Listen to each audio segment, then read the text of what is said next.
Merci à vous tous d'avoir pris le temps d'être avec nous aujourd'hui. Je vais commencer par partager ma présentation, première performance technologique qui va nous mettre directement dans le sujet. Est-ce que ça fonctionne, s'il vous plaît? Toujours pas de filtre de chat sur ma face. Très bien. Tout va bien.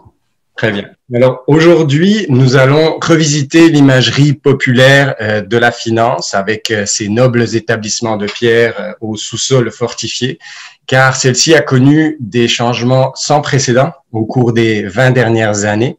Et s'il existe encore des coffres-forts, ceux-ci sont plutôt virtuels et ont migré vers l'info nuagique, et c'est Cumulonimbus. Pourquoi Cumulonimbus? Parce que c'est le seul nom de nuage que je connaisse.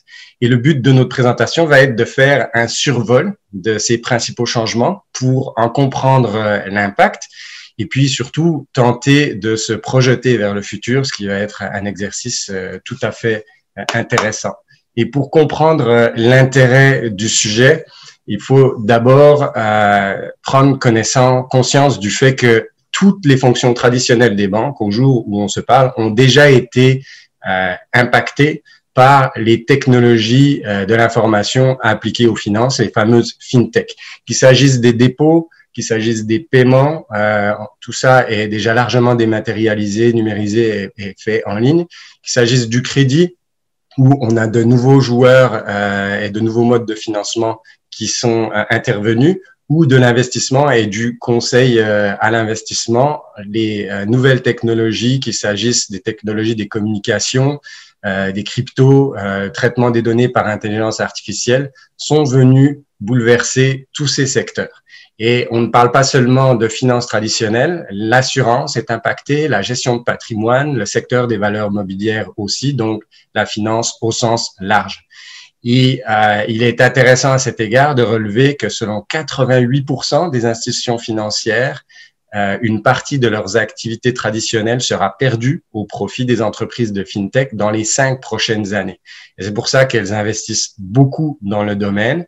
En 2019, elles auraient investi 8 milliards de dollars américains en fintech. Là, on parle juste des investissements des institutions financières dans leur propre technologie financière.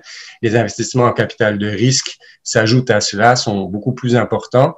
Et s'ils ont marqué une petite pause pendant la pandémie, ils sont en croissance régulière. S'il faut trouver un angle pour aborder cette révolution, le plus évident premier pas serait l'impact des télécommunications sur la clientèle de la finance qui maintenant se trouve plus nécessairement là où est établi le réseau des succursales traditionnelles, mais un peu partout sur la planète, pourvu que les gens soient dotés d'un téléphone. Et c'est le premier séisme qui a frappé l'industrie. Et à cet égard, on peut utiliser l'exemple de M-Pesa, qui était un projet pilote qui a été lancé dès 2007 par Safaricom, une filiale de Vodafone au Kenya, et dont le but était de réduire les frais de remboursement des microprêts. Les microprêts sont évidemment d'autant plus sensibles à ces frais que le montant en jeu est bas, et il fallait donc trouver une solution. La solution était pour M-Pesa très simple. Vous avez des utilisateurs qui échangent de l'argent contre des crédits M-Pesa, on ne parle pas encore de crypto. Ces crédits sont transférés par SMS protégé par un code et le bénéficiaire va ensuite échanger ces crédits auprès d'un autre agent plus proche de son lieu de résidence ou de travail. Donc, une très grande simplicité qui a permis à M-Pesa de connaître un succès majeur. Il y a aujourd'hui plus de 41 millions d'utilisateurs, 430 000 agents participants qui sont répartis dans 7 pays d'Afrique. Et ça a eu 2 conséquences principales. La première, qui est très intéressante à souligner, c'est que M-Pesa est devenu un outil de lutte contre l'exclusion financière et il a fait des petits d'ailleurs. Il y a d'autres organismes, institutions qui s'attaquent à ce marché un peu partout dans le monde. On estimait déjà en 2017 qu'M-Pesa avait sorti 2% des ménages kenyans de l'extrême pauvreté et permis à 185 000 femmes de se lancer dans un projet d'entreprise. Mais une autre conséquence qui a un impact plus direct encore pour l'industrie de la finance, c'est la prise de conscience que les réseaux de communication devaient maintenant remplacer les réseaux de succursales. Et la prochaine diapositive illustre cette idée. Aujourd'hui, déjà, près des 2/3 de la population mondiale possède un téléphone. Et la part des téléphones intelligents, qui permet évidemment plus de fonctionnalités, notamment en matière de gestion des finances, continue de croître. On a certes encore 14% de la population mondiale qui est privée d'électricité et donc de téléphonie, mais c'est un progrès énorme par rapport aux époques précédentes qui réservaient en fait les services bancaires à une fraction de la population mondiale. Et cela est très bien compris et déjà accepté au niveau mondial, puisque selon une étude d'Ernst & Young qui date de 2019, 89% des consommateurs mondiaux connaissaient déjà l'existence de modes de paiement par téléphone. C'est donc le premier séisme qui a frappé l'industrie avec des répercussions que l'on ressent encore aujourd'hui. Ajouter à cela comme deuxième séisme l'arrivée du réseau Internet, évidemment, on n'aborde pas ça dans l'ordre chronologique. Vous vous souviendrez, pour ceux qui étaient là à l'époque, que lorsque le réseau Internet a été déployé, l'impact majeur était de pouvoir mettre des gens qui ne se connaissaient pas en contact d'un bout à l'autre. Salut Batman 007 qui vit à Amsterdam, moi c'est David à Montréal. Est-ce que tu as aimé le dernier album de Metallica? Oui. Est-ce que tu peux me le prêter? C'est sûr, ils n'auront aucun problème avec ça. Et via Napster, on s'échangeait, non, moi je faisais pas ça, on s'échangeait donc des produits culturels d'un bout à l'autre de la planète, tout simplement parce que c'est la nature humaine que d'échanger une fois que l'on est mis en contact. On connaît les conséquences que ça a eu sur l'industrie culturelle, qui a dû s'adapter de façon drastiquement, mais il ne faut pas croire que ça s'est limité à ça, c'est allé très vite vers la finance et les échanges directs entre personnes ont permis l'apparition de nouveaux modes de financement, le peer-to-peer financing, le financement de pair à pair et le Lending Club, par exemple, qui était une application de financement de pair à pair, a été l'une des premières applications lancées par Facebook dès 2006. Alors, le fonctionnement du prêt de pair à pair, c'est évidemment très simple. Une plateforme Internet met en contact prêteurs et emprunteurs, vérifie les informations relatives aux emprunteurs, offre le prêt à une communauté et le prêt est accepté soit par un prêteur unique, soit par plusieurs prêteurs. Et alors, on parle de financement participatif ou crowdfunding en anglais. La plateforme, elle, offre des services accessoires, donc le recouvrement des sommes, la remise des sommes aux prêteurs. Et puis, des fois, elle assure évidemment la conformité réglementaire et parfois, elle offre certains outils en ligne pour valider la solvabilité des emprunteurs, vérifier la rentabilité des placements, etc. L'intérêt pour les prêteurs, c'est que le rendement est supérieur. On peut aussi parler de répartition des risques, puisqu'on peut prendre une partie seulement du financement. On diversifie aussi les investissements qu'on peut faire. Et pour les emprunteurs, eh bien, c'est aussi un intérêt économique. On a un meilleur taux qui est offert en général. Et la raison de cela, c'est qu'il est beaucoup plus économique d'exploiter une plateforme en ligne qu'un réseau de succursales pour la finance traditionnelle. On a des avantages en matière de simplicité, de transparence. On met les concurrences en prêteurs, on met les prêteurs en concurrence. Par ailleurs, et cette réduction des frais permet aussi des projets alternatifs et donc l'utilisation de la microfinance pour de plus petits projets et incluant pour lutter contre l'exclusion financière. C'est un marché qui connaît un très grand succès, qui encore aujourd'hui a une croissance annuelle de près de 30%. C'est un marché qui pose des défis évidemment réglementaires, puisqu'il faut à la fois encadrer le secteur de façon sécuritaire, mais aussi ne pas tuer cette pratique avec une lourdeur qui lui enlèverait son intérêt. Au Québec, l'Autorité des marchés financiers fait une distinction entre deux formes de financement participatif, soit sous forme de don ou prévente, celle-ci n'est pas réglementée, soit en capital et celle-ci est réglementée. Donc, la première forme de financement participatif sous forme de don consiste à donner de l'argent soit contrepartie, ou contre un potentiel produit ou service qui va être financé comme cela. Et ce n'est pas réglementé, c'est très utilisé par les organismes à but non lucratif ou pour des projets personnels, artistiques ou culturels. L'autre financement participatif en capital consiste en l'émission de titres, qui sont des titres de créance ou des droits au profit, dont le prix d'achat finance l'emprunteur. Là, on est soumis à la réglementation sur les valeurs mobilières, mais pour que ça garde un intérêt, il reste des exemptions de prospectus. Il y en a une pour les entreprises en démarrage, qui permet à chaque prêteur d'investir jusqu'à 1 500 $, et pour l'entreprise de lever jusqu'à 250 000 $ par financement, avec un maximum de 2 financements par an. On a une exemption de prospectus pour toutes les entreprises qui ne sont pas forcément des startups, et là, il faut que l'emprunteur publie ses états financiers. Ça permet alors à chaque prêteur de mettre jusqu'à 2 500 $ et à l'entreprise de lever jusqu'à 1 500 000 $ sur toute période de 12 mois. Les prêteurs de pair à pair, eux, sont désignés des portails de financement par l'AMF et ils ont deux choix. Soit ce sont des courtiers inscrits, ce qui est obligatoire pour offrir des financements participatifs en capital. Et là, ils sont soumis à la législation, à la réglementation sur les valeurs mobilières, et donc ça inclut notamment l'obligation de s'assurer que le produit qui est offert correspond aux besoins des participants. Mais ils peuvent aussi opérer ces portails de financement sous une dispense d'inscription, mais là, ils sont limités au financement participatif en capital pour les entreprises en démarrage ou sous forme de don ou de prévente. Donc, un nouveau mode de financement qui est venu s'ajouter à l'offre traditionnelle et qui a répondu à un besoin. On a parlé de l'ajout de clientèle, on a parlé de l'ajout d'outils de financement.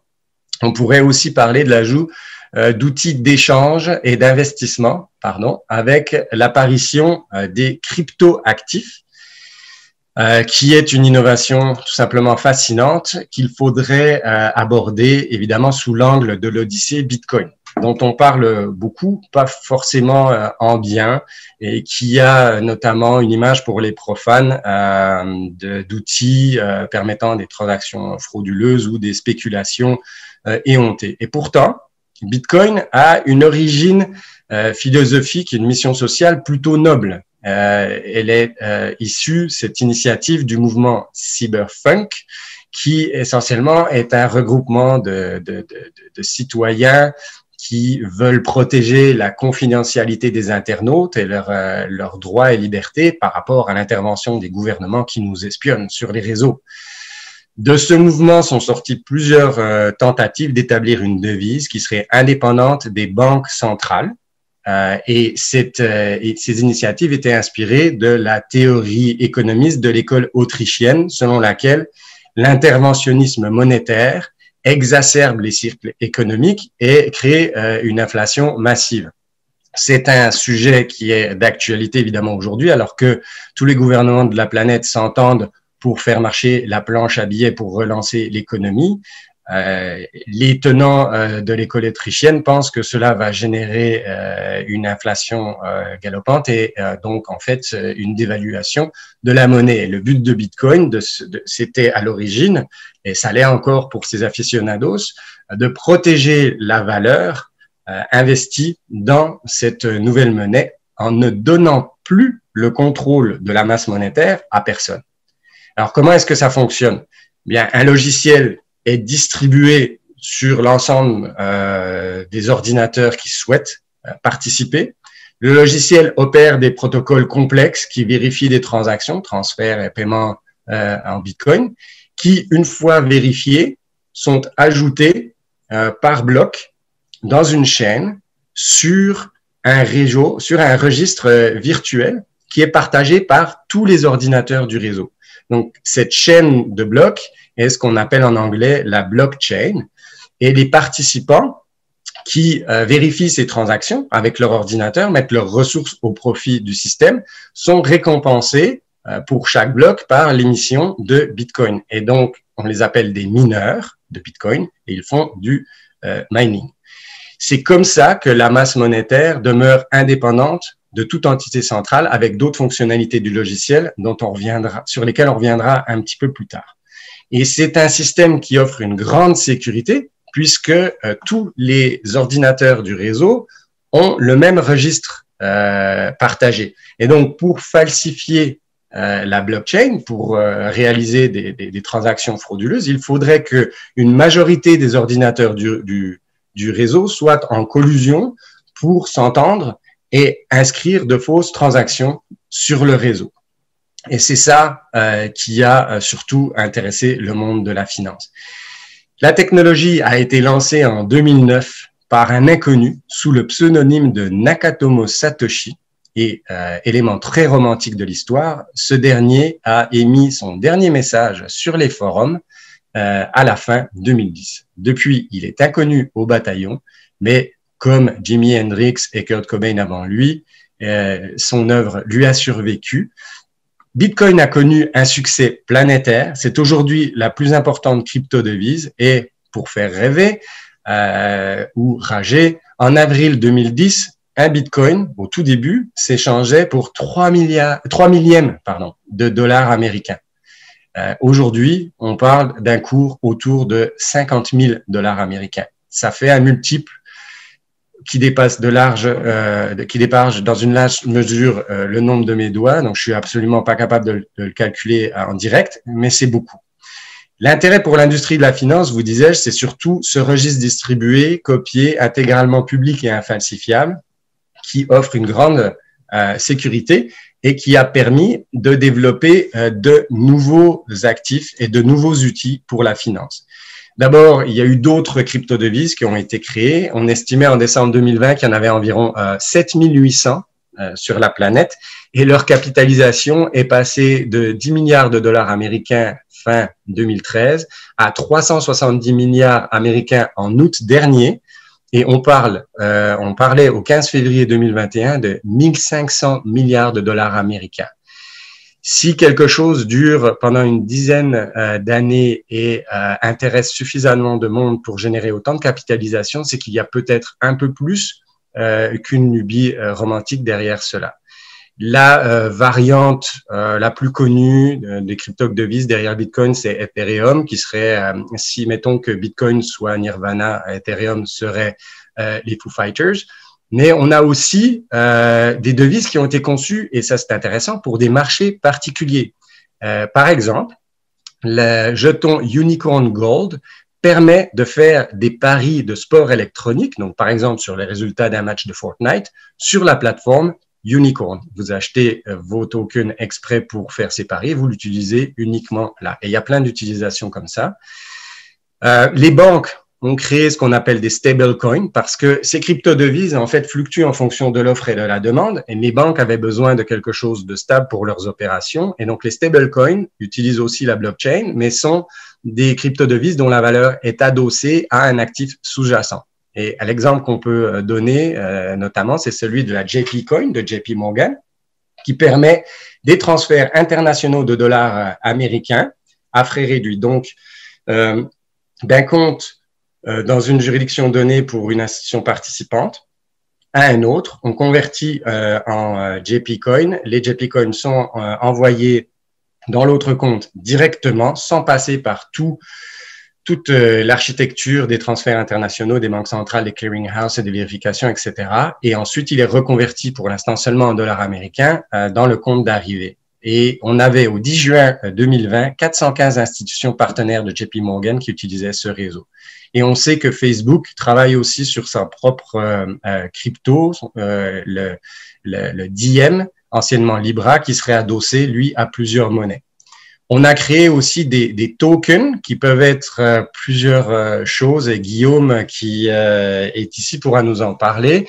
Ce sont des titres qui représentent une fraction d'un instrument financier ou juridique sous-jacent. Donc, ça peut être une action, ça peut être de la dette, ça peut être un bien immobilier, ça peut être aussi de la propriété intellectuelle. Et c'est pour ça que je parlais de Guillaume. Je comprends qu'il travaille notamment sur le sujet. et il est expert d'ailleurs dans les différentes applications possibles de la blockchain. Les caractéristiques et les droits associés à chaque token sont enregistrés donc sur le fameux registre distribué de façon inaltérable. On a aussi développé des contrats intelligents, et on en est qu'au début, qui sont des programmes informatiques qui enregistrent automatiquement certaines données pertinentes dans un registre distribué et qui peuvent ensuite déclencher automatiquement les conséquences associées au contrat selon la réalisation d'un événement. Et un exemple que j'ai trouvé parlant, c'est celui de Fidzi, qui était un produit d'assurance utilisé par AXA entre 2017 et 2019. Imaginez un passager qui arrive avec 2 heures de retard à Amsterdam, par exemple. Il reçoit un SMS qui l'informe qu'il vient de recevoir le nombre convenu d'Ethereum en indemnité dans son portefeuille virtuel. Plus besoin de produire un formulaire de réclamation avec les preuves y associées, d'attendre un délai de traitement. Plus besoin non plus pour l'assureur de gérer les frais qui vont avec. Le paiement se fait automatiquement et on prévoit beaucoup d'applications pour les contrats intelligents dans le futur. Futur que nous allons maintenant aborder. D'abord, futur proche pour les 10 prochaines années, ce qui devrait être développé, c'est ce qu'on appelle le système bancaire ouvert, qui intéresse notamment Julien, à mon avis, ici présent, le fondateur de Hard Bacon. Pourquoi le système bancaire ouvert est-il important? Parce que le partage de l'information financière est essentiel au développement des solutions FinTech. Mais ces données sont évidemment contrôlées par les banques. Donc, le système bancaire ouvert, ça consiste à ouvrir à des tiers les données et les processus internes des clients d'une banque au moyen d'une interface d'application, de programmation d'application, donc la fameuse API en anglais. L'accès aux données par cette interface est plus sécuritaire que la solution de capture de données d'écran qui est encore généralement utilisée. Donc, c'est une solution, la capture de données d'écran, qui correspond essentiellement à donner vos informations de connexion à une application qui va se connecter à votre place à la plateforme Internet. Et on avait de la banque, pardon. On avait 4 millions de Canadiens qui utilisaient ces captures de données d'écran déjà en 2019. Le système bancaire ouvert se veut une version améliorée de cet ajustement que les fintechs ont dû développer en l'absence d'autres systèmes. Et une note de la Bibliothèque du Parlement du Canada qui date de 2019 permet pour mieux le comprendre, de diviser le système bancaire ouvert en 3 privilèges qui pourraient être donnés. Donc, un privilège de lecture. Les données là, sont ouvertes et partagées aux fournisseurs de services financiers comme par exemple Mint ou justement Hard Bacon dont je vous parlais. On a le privilège d'écriture qui est un cadre dans lequel les processus sont ouverts et là le fournisseur peut carrément effectuer des opérations pour le client via l'interface de programmation de la banque, ou le privilège de déplacement. Donc pensez par exemple à une application qui compare divers produits financiers. Vous voulez changer de crèmerie et transférer vos comptes dans une autre banque. Vous le demandez à l'application, ça se fait automatiquement et ça vous évite la conversation désagréable avec votre banquier préféré. Donc, dans les 10 prochaines années, il va falloir, je reviens en arrière, voilà, concevoir le système bancaire ouvert. On a plusieurs modèles pour cela. Il y en a qui laissent le marché guider la mise en œuvre du système, donc sans réglementation. On parle des États-Unis, de l'Inde, du Japon, de Singapour. En revanche, le Royaume-Uni, l'Union européenne, l'Australie sont plutôt à l'avant-garde de l'approche réglementaire. Pensez en Union européenne au règlement général sur la protection des données, qui sert un peu de référence à l'international, à la directive sur les services de paiement 2 aussi, qui encadre l'accès à ces informations. Le Royaume-Uni a ajouté la création de l'Open Banking Implementation Entity, qui est une compagnie privée financée par les 9 plus grandes banques du pays, qui est chargée de la mise en place du système bancaire ouvert. En Australie aussi, on a créé la notion de Consumer Data Rights pour donner un meilleur accès, un meilleur contrôle aux clients. Et au Canada, eh bien, on a créé un comité consultatif fédéral qui a remis un rapport en janvier 2020 dont la conclusion est qu'il est trop tard pour revenir en arrière, qu'il faut développer un système bancaire ouvert et mettre le client au centre des finances. Donc, il y a des échanges avec l'industrie maintenant et on devrait arriver un peu plus tard à une réglementation qui devra répondre à certaines questions intéressantes. Par exemple, participation des banques obligatoire ou volontaire. Personnellement, refuser l'implication, je pense que ça équivaut à un suicide économique, mais cette question se pose. Qui pourra avoir accès aux données d'interface? À quel produit bancaire le système, quel produit en général, pas seulement bancaire, le système ouvert s'appliquerait-il? Surtout, comment donner le consentement et assurer la sécurité et la confidentialité, qui sont donc des questions qui intéressent beaucoup de monde, incluant Maya. Et on se demande aussi si on ne devrait pas, avant de développer le système bancaire ouvert, créer un système d'identité numérique commun et fiable comme prérequis. Et on a notamment au Canada le Digital ID and Authentication Council of Canada qui travaille dessus. J'espère que vous avez apprécié ma prononciation, que j'ai beaucoup travaillé avant cette présentation. On devrait aussi, dans les 10 prochaines années, continuer à voir l'intégration de la FinTech toujours plus grande au sein de la finance, tout simplement parce que pour la rétention de clientèle, il est maintenant essentiel que les produits soient faciles d'utilisation et intuitifs. Selon un sondage de 2020 d'ailleurs, 75% des banques sont déjà en train d'investir dans un modèle plus centré pour le client. On peut s'interroger sur ce que vont devenir les 25% restantes. Les agents de clientèle robotisés devraient faire réaliser des économies de plus de 7 milliards de dollars américains d'ici 2023, selon Juniper Research. Et donc, c'est, à mon avis, un mouvement inévitable. Il y a 3 modèles principaux d'affaires pour le développement de la FinTech. Le remplacement des institutions traditionnelles, qu'on pourrait donc appeler le modèle carnivore, la fourniture de services aux banques traditionnelles, on n'irait pas jusqu'à dire que c'est le modèle parasite, ou l'intégration par les institutions financières. Donc, dans le premier modèle, le remplacement, il faut d'abord penser au système des paiements, qui ont été pris par une tornade. On pense à PayPal, on pense à Square, à Apple. Si vous allez en Chine, WeChat est utilisé très largement pour des paiements. Ensuite, on a eu le financement, donc avec le crowdfunding, financement de pair à pair, mais aussi dans l'achat de valeurs mobilières, le conseil d'investissement en ligne. Et maintenant, la banque en général. Il faut savoir que dès septembre 2020, on a eu la première acquisition d'une banque traditionnelle par une compagnie de FinTech. La compagnie, c'est Jico, qui est une plateforme de paiement et de transfert en ligne qui a été fondée en 2016 et qui investit automatiquement les liquidités de ses clients dans des bons de trésor américains. Et en septembre dernier, donc, elle a acquis la MidCentral National Bank. Dans la stratégie de remplacement aussi, mentionnons que la réticence des banques par rapport à l'utilisation des cryptos a eu un peu le même effet que Napster, à mon avis, sur l'industrie de la musique, car elle a permis l'apparition de CryptoBank.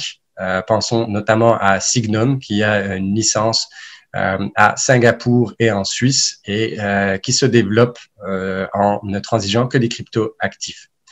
Dans le système de la fourniture de services aux banques traditionnelles, bon, ben, c'est tout simplement le développement de solutions de paiement, d'engins d'intelligence artificielle, d'applications mobiles pour les institutions financières. Et dans le modèle d'intégration, eh bien, les institutions financières développent leurs solutions à l'interne en acquérant technologie ou personnel ou en fusionnant tout simplement, en acquérant des startups. On peut penser par exemple au service Marcus qui a été lancé par Goldman Sachs selon ce modèle. Toujours dans les 10 prochaines années, que vont devenir les crypto-actifs? Alors, selon moi, on va d'abord assister à une plus grande acceptabilité institutionnelle. Ce sera plus seulement un gadget de spéculateurs, c'est déjà plus le cas en fait. Selon un sondage Fidelity de juin 2020, on a déjà 27% des investisseurs institutionnels américains qui détiennent des crypto-actifs. Cette portion est à 45% en Europe. On va aussi assister au développement d'un cadre réglementaire habilitant. L'approche américaine jusqu'à présent a essentiellement été de poursuivre les intervenants du domaine de la crypto pour des violations à la réglementation sur les valeurs mobilières. Sous le mandat du précédent chairman de la SEC, Jack Clayton, toutes les demandes d'approbation de fonds d'investissement basés sur Bitcoin ont été rejetées. Mais le nouveau chairman, Gary Gensler, lui, a enseigné à MIT et fait des représentations au Congrès américain sur Bitcoin et la blockchain.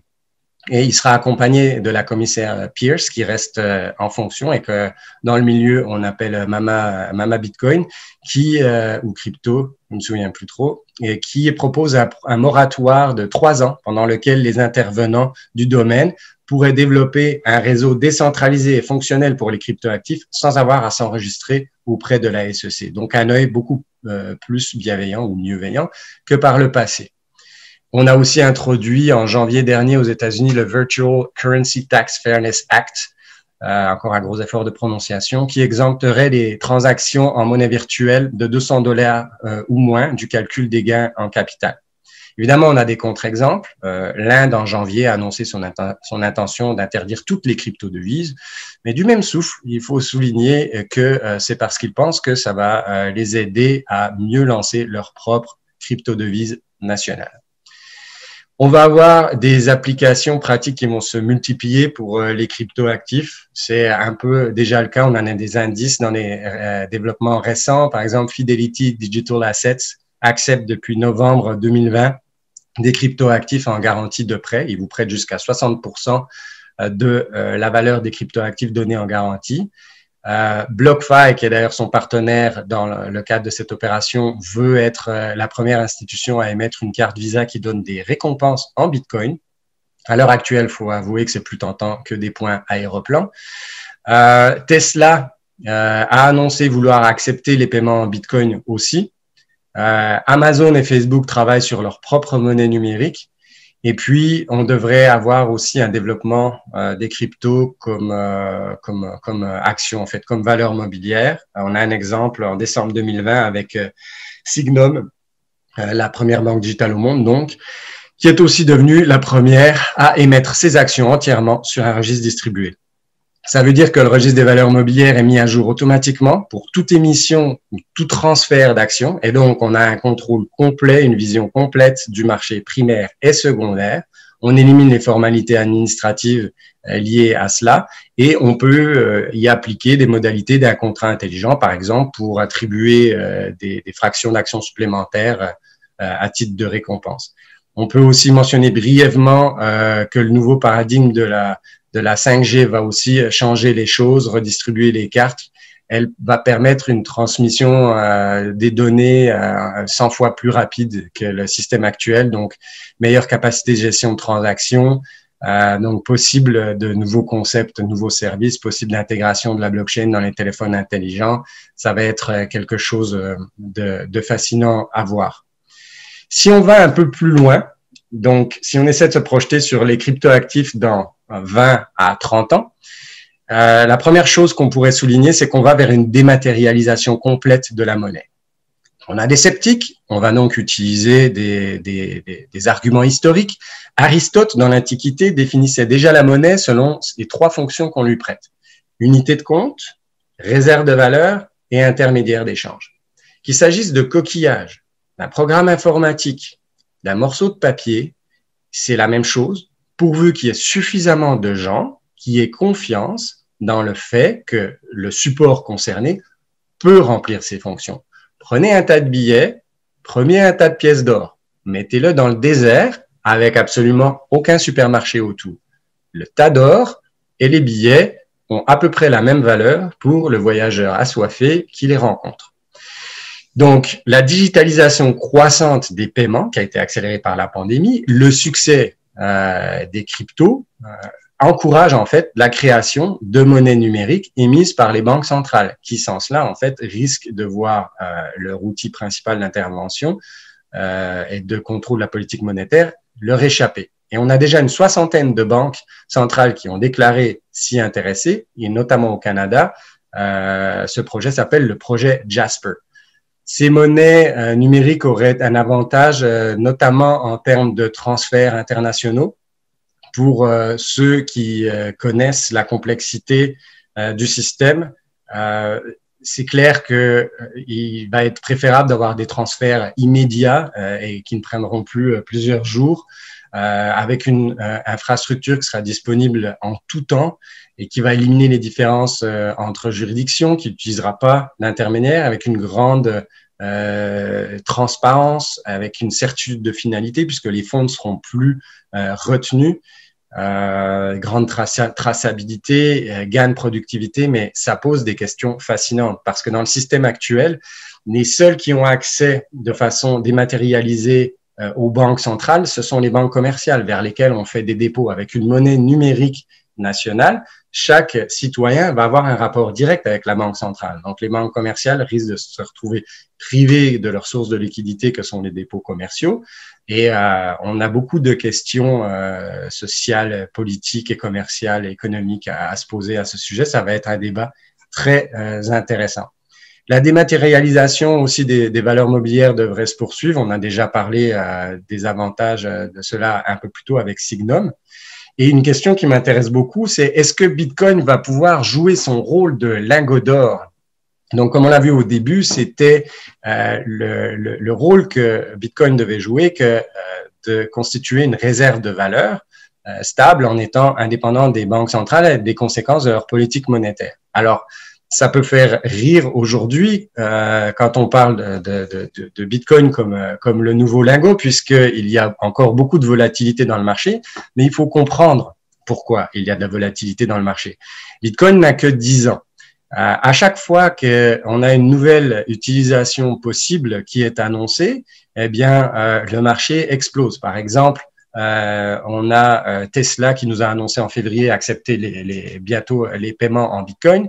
Le cours est passé, je crois, de 40 à 60 000 dollars canadiens sur un mois. Mais un peu plus tôt dans l'année, PayPal et Square, qui voulaient permettre les paiements en Bitcoin, constituaient des réserves de Bitcoin et ont aussi tiré le prix vers le haut. Au fur et à mesure que l'acceptation va se généraliser, ces effets d'annonce n'auront plus lieu d'être. Par ailleurs, le programme lui-même est conçu pour arriver à terme à une plus grande stabilité. D'abord, aujourd'hui, la masse de Bitcoin qu'on ajoute chaque année est relativement importante par rapport à la masse globale, puisque le programme n'a que 10-12 ans d'existence. Mais au fur et à mesure que l'on augmente la masse de Bitcoin, ce qu'on ajoute chaque année, qui est limité par le programme, va être de plus en plus faible proportion par rapport à la masse totale. C'est un peu ce qui se passe avec l'or. C'est difficile à miner, c'est rare, donc on a confiance qu'il n'y a pas des masses absolument incommensurables d'or qui vont arriver sur le marché et faire chuter le cours. Et le programme lui-même est conçu pour diminuer la récompense en Bitcoin avec le temps. Donc, au fur et à mesure que le cours monte, il y a des encouragements pour investir et faire du mining de Bitcoin. Mais au début, on avait 50 Bitcoins qui étaient générés toutes les 10 minutes. Au bout de 4 ans, c'est passé à 25 en 2012. Ça a été diminué ensuite en 2016 et ça diminue à peu près comme ça tous les 4 ans. C'est divisé par 2 ou à peu près, en fait, plutôt tous les 210 000 blocs de transactions jusqu'à ce que ça va atteindre le nombre maximum de Bitcoin qui est plafonné à 21 millions autour de 2140. Donc, Bitcoin à terme peut jouer le rôle de réserve de valeur en temps difficile. Et c'est plus pratique que l'or à détenir et ça va rester difficile à miner et donc rare. Et la condition, c'est que le système et la blockchain demeurent sécuritaires.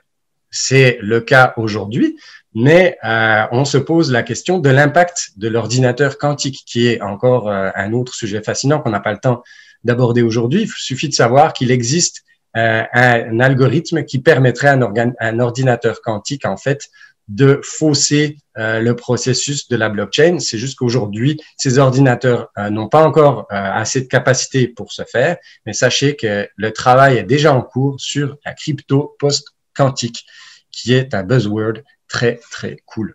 Si ensuite on s'interroge sur la banque dans 20 à 30 ans, là on peut carrément, sans effet dramatique ou théâtral, parler d'un autre film. On va d'abord avoir un changement de décor puisque la digitalisation des transferts et des paiements signifie que le réseau de succursales n'est plus un avantage et donc on ouvre la porte à de nouveaux joueurs qui n'auront pas besoin d'investir dans ce réseau de succursales. Ces nouveaux joueurs seront dans d'autres régions géographiques plutôt que les juridictions financières traditionnelles. Aujourd'hui, on a déjà 39% des transactions fintech qui sont faites hors des États-Unis, du Royaume-Uni et de la Chine. On va aussi avoir une redistribution identitaire parce que les données étant la nouvelle richesse, la part de marché des compagnies technologiques qui s'intéressent au secteur ne va pas être négligeable. Et on va avoir dans les banques une redistribution organisationnelle. KPMG estimait qu'on allait faire face à une extrême automatisation par convergence technologique de l'info nuagique, de l'intelligence artificielle, de la robotisation, de la blockchain, qui devrait résulter en une réduction de 70% de la main-d'œuvre des banques. On va aussi avoir un changement de casting parce que ce ne sera plus les mêmes acteurs qui seront présents dans 20 à 30 ans. Les besoins d'investissement sont énormes pour avoir plus de données, pour protéger ces données, pour analyser ces données, pour offrir des solutions clients adaptées au système bancaire ouvert. Ajoutez à ça la concurrence des nouvelles juridictions et des compagnies technologiques et vous allez avoir une redistribution des cartes en faveur des banques qui auront investi et consolidé, fusionné, créé les bons partenariats. Et enfin, un changement de rôle puisque les fonctions traditionnelles des banques ont été banalisées, ne suffisent plus à retenir la clientèle. Il faut mettre le client au centre et utiliser l'intelligence artificielle au sujet de l'investissement. Et il y a une statistique que j'avais trouvée absolument incroyable. Selon une étude, 67% en 2019, 67% des CEO du monde disaient encore privilégier leur instinct, leur gros bon sens, sur les données dans la prise de décision. Je vous fais le pari que dans 20 à 30 ans, ce ne sera pas une réponse acceptable devant un conseil d'administration. Merci de m'avoir écouté.